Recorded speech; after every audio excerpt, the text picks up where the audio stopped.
bagong presidente ng Amerika, pag-usapan naman natin ngayon ang ilang aspeto ng Pilipinas, na aspeto ng relasyon ng Pilipinas at ng Amerika. Dalawang bagay ang gusto kong pag-usapan ngayon. Yung tulong na natatanggap natin noong nakalipas at saka itong mga darating na mga taon galing sa Amerika. Dahilan kung bakit napakarami sa mga opisyalis ni Bongbong Marcos Jr. ang bilib sa mga Amerika. At saka yung mga Afghan refugees na ang sabi nila dumating at aalis na raw. Pero anong katotohanan? Well, una-una, bakit ba ito aking piniling pag-usapan ngayong gabi? Kasi nagkaroon ng anunsyo si President Trump. Itinigil niya lahat ng foreign aid, maliban na lang sa aid sa Ukraine ata, at saka Turkey, at saka Egypt. At kasama, siyempre, lahat ng mga aid na dapat sana ay matatanggap ng Pilipinas. Pero teka muna, ano ba yung mga natatanggap na natin? Well, alam nyo, tinignan ko lang naman sa internet, no, kung ano yan, no? Noong 2023, nakatanggap daw tayo ng 143 million na mga tulong galing sa Amerika, karamihan ay mga military assistance. Nitong 2024, noong July, matapos na manggaling sa Amerika itong si Junior, nangako ang mga Amerikano ng 500 military assistance. Paano ginawa yung pangakong yan? Sa pamamagitan ng isang panukalang batas sa Kongreso. So actually, hindi po pangako yun na talagang tunay na pangako kasi depende pa rin sa Kongreso kung pupunduhan nga nila yung panukalang batas na yan. Pero alam nyo po, yung panukalang batas na yan is sinalang ng July of 2024 hanggang ngayon po walang nangyari. At ngayon po, bago ng Kongreso, dahil nag-eleksyon na rin ng mga Amerikano, no, kinakailangan i-refile yan. So ibig sabihin, ang huling nakuha nating assistance sa Amerika ay 2023 pa, 147 million. Now, ayon sa internet, meron daw na $500,000 na aid ang ginawa ang mga Amerikano dahil nga dito sa mga sunod-sunod na bagyo. So yun lang ang nakuha natin sa 2024. O ngayon, nagtataka ba kayo? Bakit parang bilib na bilib ang mga opisyalis ni Marcos Jr. sa mga Amerikano? To the point na walang bayad, pinagamit pa nila yung mga base militar natin, dinagdagan pa ng 4. Kasama na yung mga base militar na napakalamit sa Taiwan, dahilan para nga maging maabala ang China dahil napakalapit yan sa Taiwan. Obviously, gagabitin yung ating mga base militar pag magkakaroon ng gera sa panig ng Amerika at ng China, no? Dahil nga sa Taiwan. Kung talagang para sa Pilipinas yung mga base militar na ginagamit ng mga Amerikano, ba't hindi dun kayo sa Pag-asa Island na magkaroon ng EDCA, no? Kasi yun naman talaga ang pinag-aawayan. O malapit ang Pag-asa Island doon sa ating barko, no, na ano ba yung pinalubog nating barko sa nagsi-senior moment ako, no. Mas malapit yun yung pinalubog nating barko, no, na parte na ating EEZ, no. So kung talagang seryoso ang Amerikano na sasaklolo sila kapag tayo ay ginulo ng ibang bansa, particularly ng China sa West Philippine Sea, dapat dun sila sa Pag-asa nagkaroon ng base militar.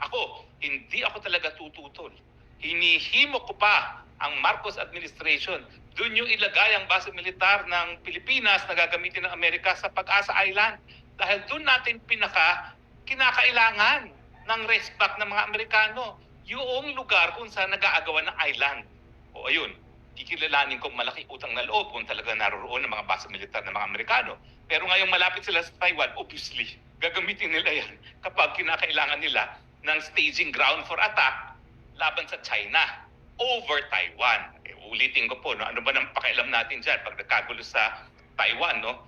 Alam nyo, kapag gumamit ng dahas ang China para ma-recover ang Taiwan, para ding Pilipinas na gumamit ng dahas laban sa ISIS Maute nung kinuha nila ang Marawi City.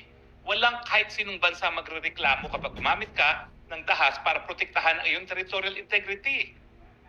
Para hindi mabago ang iyong teritoryo. Nakasaad yan sa UN Charter na talagang may karapatan ng lahat ng bansa na protektahan ang integridad ng kanilang teritoryo. So, sa madaling salita, kaya naman talagang nakukuha natin sa Amerika. Mantakin ninyo magkano ang binibigay na tulong ng Amerika sa buong daigdig. $86 billion. O ayan.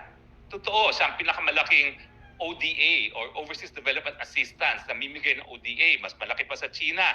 Pero dun sa 86,147,000 ang nakuha natin noong 2023, $500,000 ang nakuha natin noong 2024. Ang nakakatawa dyan, yung 2023-2024, dun pa natin pinagamit yung dalawang base militar na malapit sa Taiwan para gamitin ng Amerikano sa isang gera na wala naman tayong interes. Di ba hindi tama yon? Karamihan ng pera binibigay nila kung kani-kanino. Alam nyo ba dyan sa Turkey, may base militar dyan? Naku, bilyon-bilyon ang binabayad nila sa Turkey dahil inuupahan nila yung base militar nila. Tayo, gratis et amore. Sino ba naman kasing... Ay naku, nagsimula niyan yung Noynoy Aquino eh. Ibinigay na libre. Pinaalis na nga natin yan nung panahon na aking kamag-anak na si JRS dahil yung pananatili ng mga base militar ilabag sa ating saligang batas na sinasabi na kinakailangan, yan ay sa pamamagitan ng tratado na kinikilala ng Amerika na tratado. Hindi naman nila kinikilala ang BFA man lang, hindi man lang nila rin-ratify sa US Senate. No? Sa kanila, executive agreement lang. Tayo, para tayong mga timang, nag-ratify sa Senado. Malaki kasi ang diferensya kapag ikaw ay isang formal na tratado at isang executive agreement lamang. Ang tratado ay may bisa ng batas. Ang executive agreement ay nagpapatupad lamang ng batas. O ano pang nangyari ngayon? Yung 147 million noong 2023 at 500,000 noong 2024, ano mangyayari sa 2025? Bokya. Itinigil lahat ng mga foreign assistance maliban na lang sa Ukraine, sa Israel ata, at saka sa, hindi ko nga alam kung pati Ukraine kasama no? Pero ang alam kong naalala ko talaga ay Turkey at saka Egypt, no? Hindi ko alam kung parang, anyway, mamaya check ko yan, no? Pero tinigil po lahat-lahat yan. Bokya ngayon ang aasahan ng Pilipinas. O ano, kayong mga Pilipinong mas Amerikano pa sa mga Amerikano, anong nakita nyo ngayon kay Uncle Sam? Wale kayong nahihita. O ngayon, ano pang sasabihin ninyo? Sunod-sunuran pa rin kayo sa mga Uncle Sam ninyo. Ay, naku talaga kayo. Buksan ang mga mata. Tayo mga Pilipino lamang ang dapat tumayo sa ating dalawang paa. Kung tayo magkakaroon ng lakas para maprotektahan ang ating teritoryo, tayo lamang ang magpoprotekta ng ating teritoryo. Makikisausaw lang naman ng mga Amerikano dyan kung yan ay isang ayon sa kanilang interes. O bakit? Ni minsan ba tumayo sila at talagang pinigilan nila ang China nung inagaw nila ang mga isla natin? Ilang beses nang nawala na tayo ng isla. Di naman sumasaklolo ang Amerikano. Nawala sa atin Mischief Reef, nawala sa atin Scarborough Shoal. Wala namang ginagawa ang mga Amerikano. Ngayon, ang prediction ko itong barko natin, ako talaga nagsisenior moment ako. Bakit hindi ko maalala yung pangalan ng barko natin? Sierra Madre, ayan, naalala ko na. Yung Sierra Madre natin, o sa Ayungin, ayan, naalala ko na. Kapag yan ay tinanggal ng China, wala rin gagawin ng mga Amerikano. Bakit? Wala naman silang mahihita dyan. At ang katunayan, panahon pa ni Nixon, sabi nila, hindi talaga maghihimasok ang Amerika sa pinag-aagawang teritoryo sa South China Sea. Bakit? Kasi Amerika, binili tayo di umano sa Espanya, nakasaad dun sa Treaty of Paris, nasa labas naman ng Treaty of Paris boundaries yung mga pinag-aagawang isla na yan. So pati mga Amerikano, hindi kinikilala ang titulo natin dyan sa pinag-aagawang isla ng South China Sea. So bakit yun naman aasahan ng ang inyong American Big Brothers na sasaklolo sa atin? Hindi naman sila naniniwala na meron nga tayong titulo dyan sa mga isla natin. Gising! Nako, maraming mga naiiwan, napupulot sa kangkungan dahil sila ay mangmang sa realidad. Pero, bokya na nga tayo sa makukuha ngayon sa 2025. Alay, alam niyo bang nangyari? Yung mga Afghan empleyado ng mga Amerikano, hindi po sila refugees Kasi kung refugees sila, may karapatan talaga sila na manatili sa ating bansa. Kasi ang pagiging refugees, ang ayon sa tratado, ng karapatan ng refugees at asylum seekers, may karapatan silang manatili sa isang third country habang tinitignan o dinidinig yung kanilang kaso kung sila nga ay magsasatisfy ng requirements para maging refugee asylum seeker. Ano yung requirement na yan? Dapat ikaw ay, number one, umiiwas sa labanan na nangyayari sa iyong inang bayan. Pangalawa, ikaw ay biktima ng persecution, pang-aapi dahil sa iyong paniniwala. So kung sila ay refugees, wala tayong magagawa. Obligasyon natin yan ayon sa tratado na talagang panatiliin sila rito habang nag-iimbestiga kung dapat nga ba silang bigyan ng refugee status. Pero hindi po sila mga refugees. Sila ay mga empleyado ng Amerika na iniwan nila nung sila ay lumaya sa Afghanistan. Natural, pag-iinitan niya mga yan dahil mantakin mo, mga Afgan yan, kinampihan nilang dayuhan na lumusob sa kanilang bayan. Kung nangyari sa atin sa Pilipinas yan, anong tingin niyo mga makapiling mga Pilipino nakakampi sa dayuhan? Di ba mabubwisit din kayo? Ang tanong ko lang, bakit kinakailangan dito pa sa Pilipinas silang i-process? Lapit-lapit ng Guam.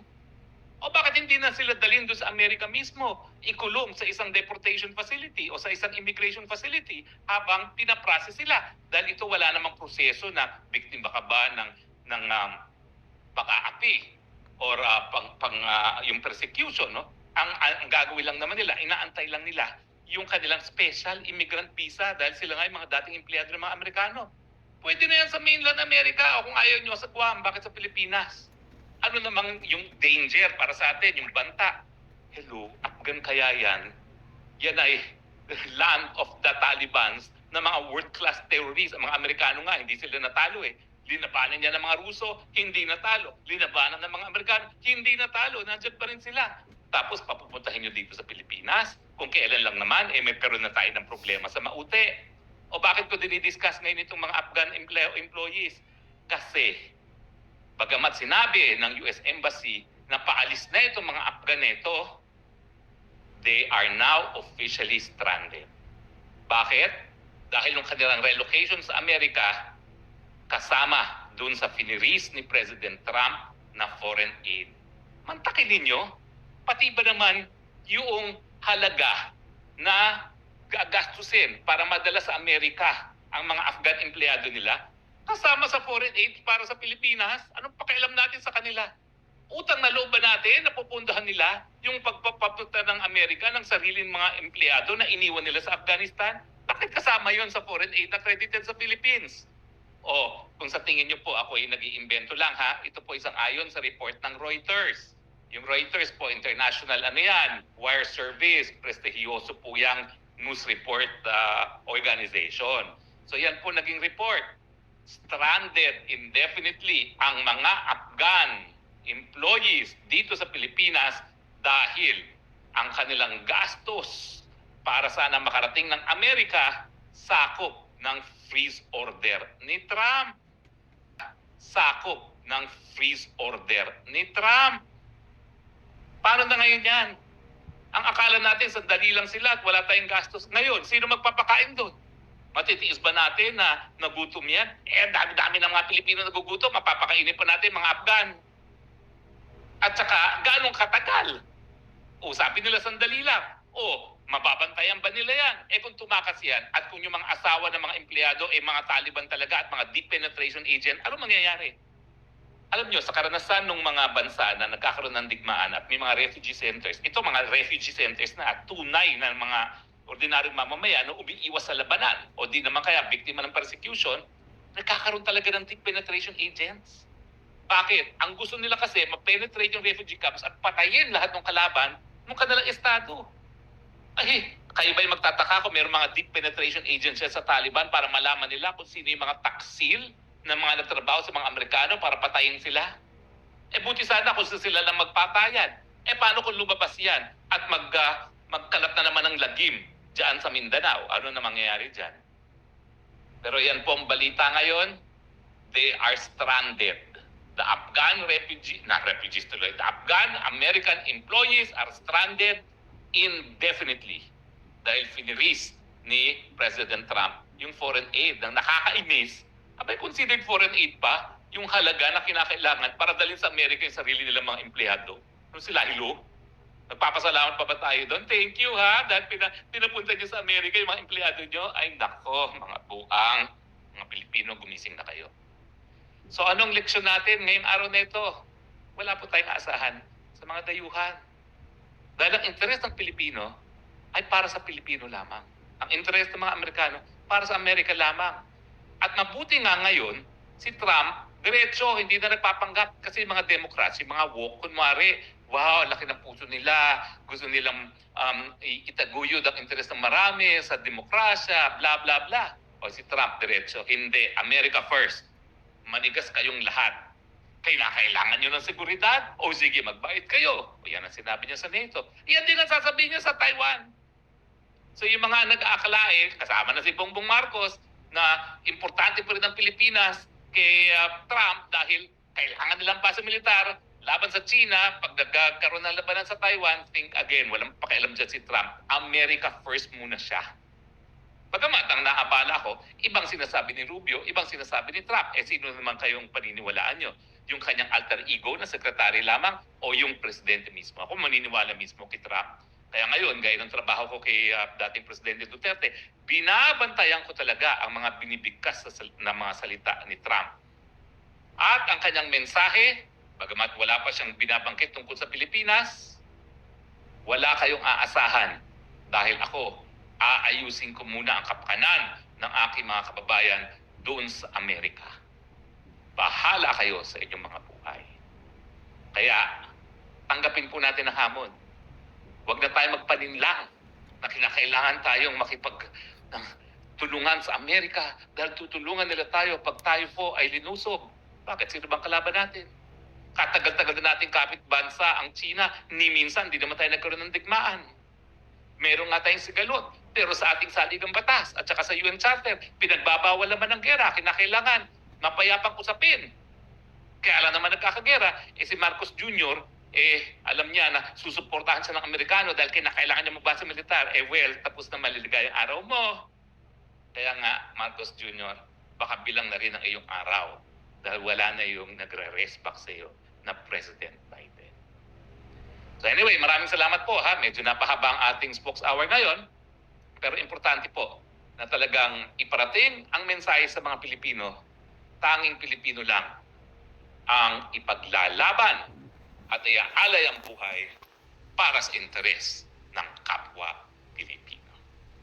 Maraming salamat po sa inyong patuloy na pagtangkilik. Ito po inyong spokes ng bayan. Harry Roque nagsasabi, I love you, Philippines. You're the only country that I have. You're the only country that I love.